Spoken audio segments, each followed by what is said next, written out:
Auzubillahiminash-shaytanir-rajim. Bismillahir-rahmanir-rahim. Assalamu alaikum students. How are you all? Hope you all will be well and good.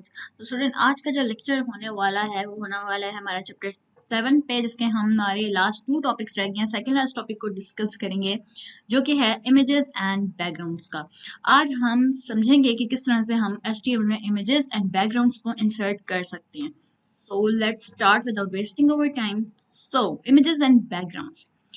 सबसे पहले हम इसको read करते हैं। Instead of reading a lot of text which takes time and effort, people prefer web pages with relevant images. ऐसा ही है कि हम बजाय इसके कि लंबे लंबे टेक्स्ट, लंबे लंबे पैराग्राफ्स पढ़ें या आर्टिकल्स पढ़ें, उनकी जगह इमेजेस का इस्तेमाल किया जाता है ताकि ईजीली हमें पता चल जाए कि ये आर्टिकल किसके रिलेटेड है, किसके बारे में है, और ये चीज़ इसको अट्रैक्टिव भी बनाती है।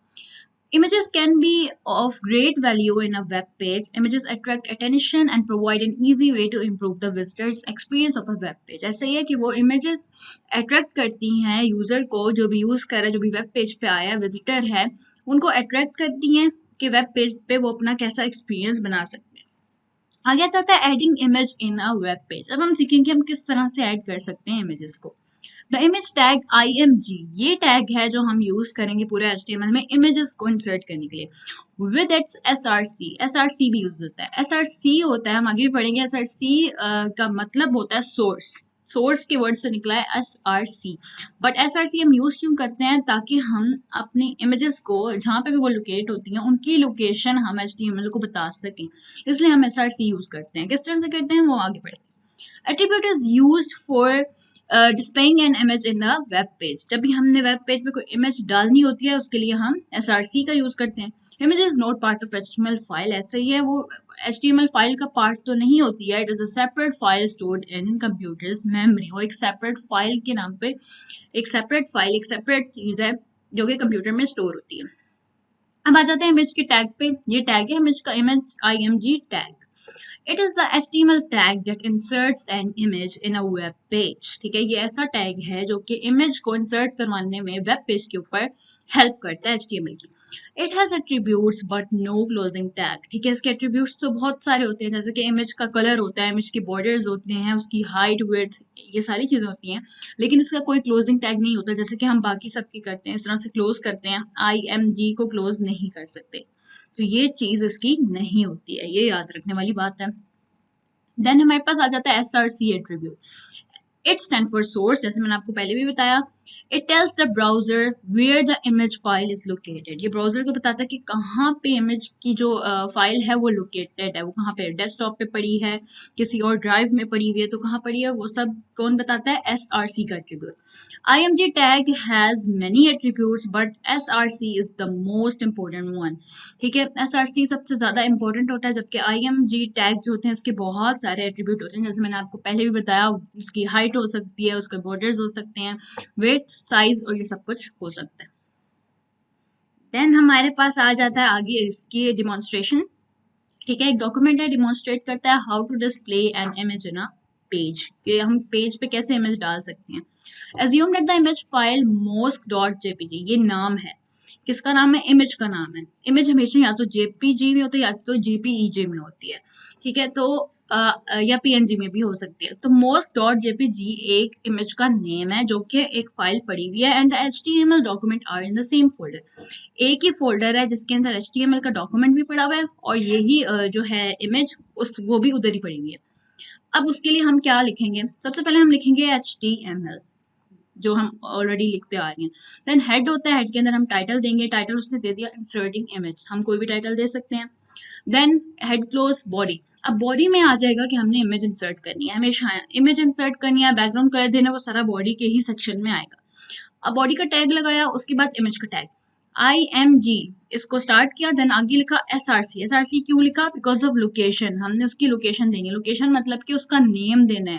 ठीक है, अब क्योंकि ये इमेज उधर ही स्टोर हुई हुई है HTML के अंदर ही, जहाँ पे HTML स्टोर है, वहाँ HTML का जहाँ पे डॉक्यूमेंट है वहाँ ही ये इमेज है, उसी फोल्डर में, दोनों का फोल्डर एक ही है, इसीलिए हमने यहाँ पे कोई भी फोल्डर नेम नहीं दिया, कुछ भी नहीं दिया, डायरेक्ट हमने उसका नेम लिख दिया mosk.jpg।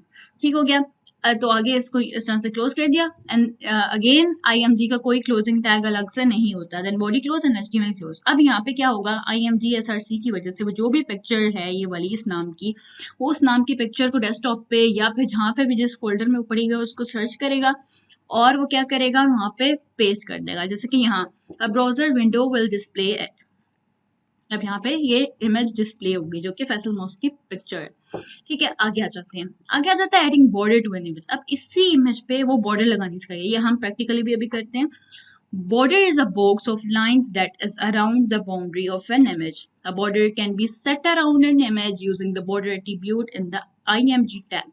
अब अगेन वो बोल रहा है कि बॉर्डर हमने अगर ऐड करने हैं उसका एट्रीब्यूट भी IMG के टैग के अंदर ही आएगा। ठीक है, जैसे कि यहाँ पे उसने दे दिया IMG SRC equal to image.jpg, यहाँ इमेज का कोई भी नेम हो सकता है। इस तरह से आगे दे दिया उसने बॉर्डर इक्वल टू 5, यानी 5 का जो है ना वो इतना थिक बॉर्डर होना चाहिए। अब आगे इसको देख लेते हैं, इसने इतना लगाया तो आगे क्या आ गया, ये बॉर्डर इसने लगा दिया है। ठीक है, तो इस तरह से हम इसको बॉर्डर भी लगा सकते हैं। अब इसको हम प्रैक्टिकली परफॉर्म करते हैं। अब अगेन हमारी वही डॉक्यूमेंट खुलेगा जो हम पिछले लेक्चर से करते हुए आ रहे हैं। ओके, तो ये हमारा उतना ही हुआ HTML head, title, introduction to the HTML, body, mobile phone is electronic device, हमने ये सब कुछ किया था। अब हम इसी के अंदर जो है अपना IMG का टैग डालते हैं, यहाँ पे डाल देते हैं IMG SRC इक्वल टू, अब मैंने कोई भी इमेज लेनी है, जैसे कि मैं डेस्कटॉप पे जाती हूँ, डेस्कटॉप पे यहाँ पे एक इमेज पड़ी हुई है, ये पड़ी हुई है सैमसंग JPEG, तो मैंने ये नेम देना है इसका। ठीक है, यहाँ से भी कॉपी कर सकते हैं इसको राइट क्लिक करके और इसका रीनेम पार्ट में गए और यहाँ से पूरा Ctrl+C कॉपी कर लिया मैंने। डॉक्यूमेंट में आएंगे, यहाँ पे डाल देंगे इसका नेम। ठीक है, नेम डाल दिया और अब जो है बस इसको रन करेंगे और लेट्स सी। इसके बाद हमने इसको Ctrl+S सेव किया, फाइल में गए, सेव एज किया, सेव एज पर क्लिक करने के बाद डेस्कटॉप पे ही हमने इसको HTML के फॉर्म में कर देना है। सिर्फ मोबाइल नाम दे देते हैं और आगे .html और इसको हम सेव करते हैं। अब जब इसको ओपन करेंगे तो यहाँ पे आप देख सकते हैं यहाँ पे इमेज शो होने लग पड़ी है। This is how you can insert N image in a web page. अब चलते हैं आगे। अब आगे हमने डालना है बॉर्डर। अब बॉर्डर कैसे डालना है, हम यही वाला टैग यूज करेंगे यहाँ पे जो गिवन है, मतलब कि पूरी इमेज आया, आगे बॉर्डर इक्वल टू 5, तो हम भी यहाँ पे साइज दे लेते हैं, आगे स्पेस दे के लिखेंगे BORDER बॉर्डर इक्वल टू 6 दे लेते हैं। Ctrl+S किया, दोबारा से अपना ब्राउजर खोला, उसको रिफ्रेश किया तो ये देखिए इस पे बॉर्डर आ गया है। ठीक है, इस तरह से आप बॉर्डर ऐड कर सकते हैं। इमेज इंसर्ट इस तरीके से की जाती है, आपको टैग्स याद करने हैं। ठीक है, आगे चलते हैं। आगे आ जाता है specifying image size in a web page. ठीक है, वेब पेज पे हम साइज कैसे इमेज का चेंज कर सकते हैं उसके बारे में हम बात करते हैं। User can use the height, width and alt attribute in the IMG tag to resize the image in web page. जब हमने resize करना होता है, उसका साइज चेंज करना होता है, बड़ा करना होता है, छोटा करना होता है, तो उसके attributes हम कौन कौन से यूज करते हैं, एक height, width और alt. Height attribute, this attribute is inserted in the IMG tag to specify the height of the image in pixels. ठीक है, pixels में हम height को जो है specify करते हैं, height change करते हैं height के attribute से। This can be different than the real height of the image. Real height जितनी अभी उसने खुद से ली हुई है उसको हम अपनी हाइट भी देख के चेंज कर सकते हैं, तो उसे और बड़ी कर लें या तो उसे छोटी कर लें। The browser resizes the image as specified in the image. जो हम देंगे IMG टैग में उतनी ही वो रख के इमेज को स्पेसिफाई कर देगा। विड्थ एट्रीब्यूट भी यही काम करता है कि क्या करता है, वो विड्थ चेंज करेगा। विड्थ इस तरह से होती है, इस तरह से लेंथ को चेंज करेगा, जबकि हाइट जो होती है वो वर्टिकल होती है कि वर्टिकली उसको चेंज करेगा।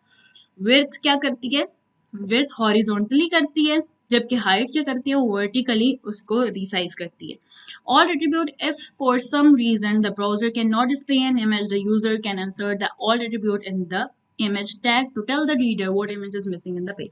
अब क्या होता है, कुछ जगह पे इमेज हो सकता है कि हाँ चले, आपने कोई वेबसाइट बनाई, कुछ लोगों के लैपटॉप में या कंप्यूटर में ना चले, वो इमेज ना शो हो, तो उसका क्या तरीका होता है कि उसकी जगह क्या शो होना चाहिए, ये एक जो भी प्रोग्रामर होगा, जो भी वेब डेवलपर है, उसका काम होता है कि वहाँ पे कोई ऐसी चीज़ डाले कि पता चल जाए कि यहाँ पे किस चीज़ की इमेज थी और वो यहाँ से मिस है। उसके लिए ऑल्ट, ALT ऑल्ट का हम जो है एट्रीब्यूट यूज करते हैं। अब उससे क्या होगा कि कोई भी अगर पिक्चर, फॉर एग्जांपल कोई भी पिक्चर आपने डाली हुई थी, वो किसी के लैपटॉप पे शो नहीं हो रही, जैसे कि एक फ्लोर की पिक्चर, ठीक है, वहां पे डाली हुई थी जबकि उधर शो नहीं हो रही, तो क्या होगा कि यूजर क्या करेगा, उसकी जगह ऑल्ट का एट्रीब्यूट डाल देगा कि अगर किसी के पेज पे शो नहीं हो रही तो वहां पे लिखा आ जाए image of floor, image of floor लिखा आ जाए, कि अगर पिक्चर शो नहीं हो रही तो ये लिखा आ जाए, ठीक है, तो उसे पता चल जाए कि यहाँ पे इमेज है। आगे चलते हैं। The HTML document demonstrates the use of height, width, alt attribute in IMG tag to resize an image and web page. HTML आ गया, head आ गया, title specifying image, size, ये उसने title दे दिया, then head and body. अब आ जाता है IMG src equal to, ये उसका नेम है जो उसने डाली है पिक्चर, देन उसकी स्पेस दे के width लिखी equal to 200 एंड इस तरह पिक्सल्स में होती है, पिक्सल थोड़े बड़े बड़े होते हैं, ठीक है, तो इसलिए उसने 200 दे दिया, 300 भी दे सकते हैं, इस तरह हाइट 150। ऑल्ट, अब ऑल्ट क्या है कि मतलब अगर पिक्चर शो नहीं हो रही तो ये लिखा हुआ आ जाए इमेज ऑफ फैसल मॉस्क, ये लिखा हुआ आ जाए, ठीक है, then body close and HTML close. तो आगे ये देखें, ये इस तरह से पिक्चर आ जाएगी, एंड इन केस पिक्चर नहीं शो होती तो इस तरीके से ही लिखा आ जाएगा, यानी ये एक छोटी सी पतली सी बाउंड्री होगी, यहाँ पे पिक्चर का लोगो होगा और यहाँ पे इमेज ऑफ फैसल मॉस्क लिखा आ जाएगा। क्यों लिखा आ रहा है? Because of ALT alt attribute, ठीक है। ओके, अब पहले हम इसको ट्राई करते हैं फिर आगे चलेंगे कि हम हाइट, विड्थ एंड ऑल्ट का टैब यूज करते हैं। आगे आ जाते हैं। अब यहाँ पे बॉर्डर हमने दिए में ऑलरेडी, स्पेस पे हम यहाँ पे लिखते हैं WIDTH विड्थ इक्वल टू, हम दे देते हैं 300 की विड्थ दे सकते हैं, स्पेस दे के हाइट इक्वल टू हम दे लेते हैं, उसने 150 दी हुई थी, हम 200 दे लेते हैं, चेक करते हैं क्या होता है, ठीक है। अब यहाँ पे हम इसको Ctrl+S करके सेव करते हैं, अपने ब्राउजर में जाते हैं, यहाँ पे रिफ्रेश कर देते हैं, एंड ये देखें अभी हाइट में इसमें थोड़ा सा डिफरेंस आया है। अब हम इसको थोड़ा और लंबा करते हैं, फॉर एग्जांपल मैं इसको 500 की विड्थ तक ले जाती हूँ, फिर देखते हैं कितना होता है। इसकी विड्थ कर लेते हैं 500, Ctrl+S, ये देखिए और ज्यादा बड़ा हो गया। तो इस तरह से आप हाइट विड्थ चेंज कर सकते हैं। आगे ऑल्ट का एट्रीब्यूट डाल सकते हैं, लेकिन क्योंकि इमेज शो होती रहेगी इसीलिए यहाँ पे वो शो नहीं करेगा। जैसे हम यहाँ पे लिख देते हैं image of Samsung phone, Ctrl+S, F है, ठीक, Ctrl+S, देन हम इस पे आते हैं ब्राउजर पे, एंड यहाँ पे अभी शो नहीं हो रहा क्योंकि अभी उसमें कोई प्रॉब्लम नहीं है, वो भी इमेज शो कर रहा है। इन केस अगर पिक्चर में कोई प्रॉब्लम होती है, वो यहाँ शो नहीं होती, तब वो लिखा हुआ आ जाएगा। आगे चलते हैं, यहाँ तक आपको क्लियर हो गया होगा। अब आगे चलते हैं, applying background and foreground colours. अब किस तरह से हम अपने वेब पेज पे बैकग्राउंड एंड फोरग्राउंड कलर्स डाल सकते हैं। फोरग्राउंड कलर्स होते हैं मतलब कि आपके टेक्स्ट के कलर्स कैसे चेंज कर सकते हैं कि उस बैकग्राउंड के कलर के ऊपर जो भी टेक्स्ट दें उसका कलर चेंज हो जाए, तो ये इस तरह से कैसे हम कर सकते हैं।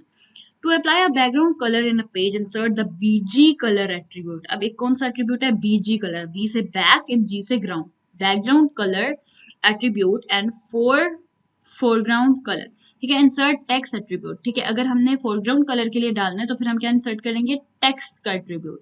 वैसे हम फॉन्ट यूज करते हैं, फॉन्ट कलर, फॉन्ट साइज, तो यहाँ पे अगर हमें डालना है तो हम टेक्स्ट भी यूज कर सकते हैं और फॉन्ट का कलर इस तरह से भी यूज कर सकते हैं। In the body tag HTML head, title, background and foreground colour, ये दे दिया, हेड क्लोज। अब जब भी बैकग्राउंड देना है वो हमेशा किधर लिखा हुआ आएगा कि बॉडी का फंक्शन जहाँ स्टार्ट हो रहा है ना, टैग स्टार्ट हो रहा है, टैग की आगे स्पेस दी, आगे BG कलर लिखा, इक्वल टू उसने दे दिया रेड, तो यहाँ पे इस तरह से लिखना है, इक्वल टू आगे कोई भी कलर डाल देना है जो भी आपने डालना है, स्पेस देके टेक्स्ट लिखा, टेक्स्ट का एट्रीब्यूट डालेंगे, इक्वल टू आगे जो भी कलर दे, जैसे इसने येलो दे दिया वो दे दिया, एंड टैग को क्लोज कर दिया। देन आगे फोंट का साइज, अब साइज चेंज करना तो साइज यहाँ पे चेंज नहीं करना, फोंट का हमेशा अलग से साइज चेंज होगा, जैसे कि यहाँ पे इसने फोंट का टैग लगाया, स्पेस देके साइज इक्वल टू 4, और इस फोंट को इसने क्लोज कहाँ पे किया? यहाँ पर इसको क्लोज कर दिया, यानी फोंट क्लोज होगा ही होगा। लेकिन बॉडी ऑलरेडी यहाँ पे क्लोज हो रही है तो बॉडी का अपना क्लोजिंग टैग होता है।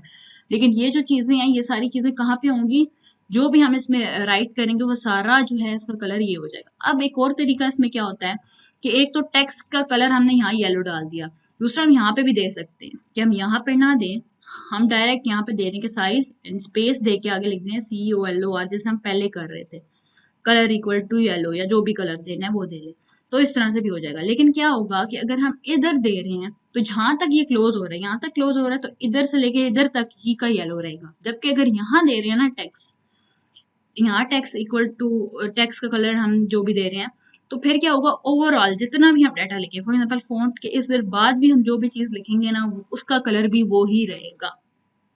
ठीक है, आई होप सो यहाँ तक आपको क्लियर हो गया होगा। अब चलते हैं हम आगे।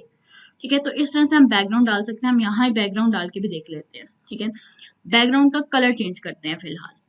अभी चलते हैं यहाँ, यहाँ पर अब हमारा बॉडी टैग ये रहा, यहाँ पे आगे स्पेस देते हैं BGCOLOR कलर इक्वल टू, हम यहाँ पे कलर दे लेते हैं स्काई ब्लू, ले लेते हैं स्काई ब्लू कलर दे लेते हैं। और टेक्स्ट का कलर हम क्या रखें, टेक्स्ट का कलर अभी फिलहाल हम रहने देते हैं। टेक्स्ट का कलर हम कर लेते हैं इक्वल टू ब्राउन। ठीक है, Ctrl+S किया, वापस अपने ब्राउजर में गए, रिफ्रेश किया एंड ये स्काई ब्लू कलर का हो गया और टेक्स्ट का कलर रेड टाइप लग रहा है लेकिन ये ब्राउन हो गया। ठीक है, तो इस तरह से आप बैकग्राउंड का कलर चेंज कर सकते हैं और टेक्स्ट का कलर भी चेंज कर सकते हैं। अभी ओवरऑल कलर चेंज हो गया, लेकिन अगर मुझे सिर्फ मुझे किसी का कलर चेंज नहीं करना, मुझे सिर्फ इसका कलर चेंज करना है, types of mobile phone company, इस हेडिंग का, तो क्या करेंगे, यहाँ पे आएंगे, यहाँ पे टेक्स्ट का कलर ओवरऑल ब्राउन ही रहने देते हैं। यहाँ पे हम लगाएंगे फॉन्ट का tag, font colour equal to black.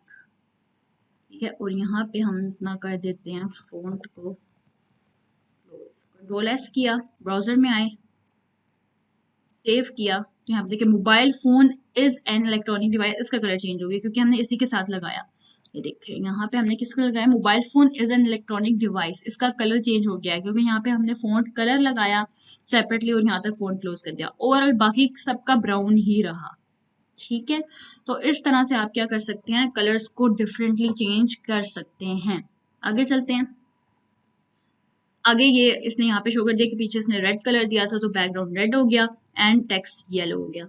आगे जाता है अप्लाइंग बैकग्राउंड इमेज। अब बैकग्राउंड में इमेज कैसे लगा सकते हैं, एक तो होता है बैकग्राउंड कलर जो हमने अभी किया, एक है बैकग्राउंड इमेज। अब बैकग्राउंड इमेज लगाने के लिए हम टैग जो यूज करते हैं वो टैग है ये वाला। ठीक है, बॉडी के साथ ही हम लगाते हैं बैकग्राउंड पूरा लिखते हैं, अब BG नहीं यूज करेंगे, अब पूरा लिखेंगे बैकग्राउंड।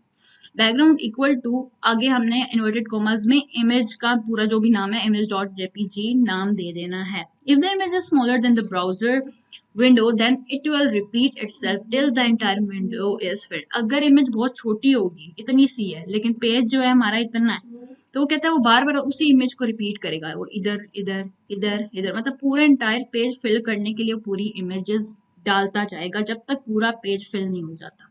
आगे the HTML document demonstrates the use of image file computer.jpg as background of a web page। अब वो इस फाइल को जो है, इस इमेज को as a background of web page वो डालना चाह रहा है, तो वो किस तरह से डालेगा उसको हम देखते हैं। HTML हेड टाइटल उसने दे दिया, हेड क्लोज कर दिया, देन बॉडी के साथ ही अब BG की जगह हम क्या लिखेंगे, फुल लिखेंगे बैकग्राउंड इक्वल टू, हमने इमेज का जो भी नाम था वो डाल दिया, देन आगे स्पेस देके टेक्स्ट इक्वल टू येलो। अब जो भी उसके ऊपर टेक्स्ट लिखेंगे वो सारा किस में आना चाहिए, येलो में आना चाहिए। एंड फोन्ट का उसने साइज इक्वल टू 5 दे दिया, यहाँ पे फोन्ट को क्लोज कर दिया, BR दे दिया ताकि उसमें गैप आता रहे। ठीक है, and body close and HTML close. अब इसका देख देते हैं, ये देखिए पीछे इमेज आ गई और आगे उसने यहाँ से लेके यहाँ तक क्या डाल दिया, पूरा वो पैराग्राफ डाल दिया येलो कलर में, क्योंकि यहाँ पे हमने टेक्स्ट का कलर येलो दिया था। ठीक है, इसको एक बार ट्राई कर लेते हैं। ठीक है, अगर डॉक्यूमेंट खोलूंगी, डॉक्यूमेंट खोलने के बाद यहाँ पे हमारे पास जो है, यहाँ पर हमारी बॉडी है, BG कलर हमने ऑलरेडी दिया हुआ है। अब BG कलर के साथ ही हम दे सकते हैं बैकग्राउंड, तो हम यहाँ पे देख लेते हैं बैकग्राउंड इक्वल टू, यहाँ पे हम इन्वर्टेड कॉमास डालेंगे और यहाँ पे हम इमेज का नाम देंगे। पहले हम देखते हैं इमेज का नाम क्या है, ये मैंने देना है नाम, यहाँ पे मैं इसको कॉपी करती हूँ उसका नाम, Ctrl+A Ctrl+C कॉपी किया। अपने उस डाटा में आ गए और यहाँ पर आके हमने पेस्ट कर देना। ये कंट्रोल एस ब्राउजर में आते हैं, इसको रिफ्रेश करते हैं, ये देखें अभी देखिए उसने एक इमेज को इतनी बार लगा दिया, 1 2 3 4 5 6 टाइम उसने पीछे इमेज लगा दिया। एंड देन ऊपर उसने वही लिखा हुआ है टाइप्स ऑफ मोबाइल फोन, यहाँ पे भी हमारा लिखा हुआ था ये mobile phone as an electronic, जो कि छुप चुका है क्योंकि उसका भी कलर ब्लैक था और पीछे इमेज का भी कलर थोड़ा यहाँ पे ब्लैक शेड दार है। ठीक है, तो आपको समझ आ गया होगी अब क्यों इतनी बार आया है, क्योंकि इंटायर पेज उसने फिल करना था और इमेज का साइज जो है इतना नहीं था कि वो इंटायर पेज को फिल कर सके, तो इसलिए इमेज को उसने बार बार उसके जो है डुप्लीकेट्स बना दिए इतने सारे। ठीक है, आई होप सो आपको समझ आ गया होगा। ठीक है, अगर आपको हमारी वीडियो अच्छी लगी हो तो ऑफ कोर्स सब्सक्राइब करें, वीडियो को लाइक करें। ठीक है, तो अगर आपको कोई चीज़ समझ नहीं आती तो कमेंट सेक्शन में ज़रूर बताएं कि आपको क्या चीज़ यहाँ पे समझ नहीं आई, आपको कोई चीज़ पूछनी है तो आप ज़रूर पूछ सकते हैं। ठीक है, आई होप तो आपको समझ आ गया होगा कि हम बैकग्राउंड कैसे लगा सकते हैं, उसके कलर्स कैसे चेंज कर सकते हैं, टेक्स्ट का कलर कैसे चेंज कर सकते हैं, देन हाइट वेट कैसे उसकी चेंज कर सकते हैं। ठीक है, एंड बॉर्डर्स कैसे पुट कर सकते हैं, एंड इमेज कैसे इंसर्ट कर सकते हैं। ठीक है, तो आज के लेक्चर में इतना ही था। ठीक है, आपसे इंशाल्लाह मिलेंगे नेक्स्ट वीडियो में, तब तक के लिए अल्लाह हाफिज़।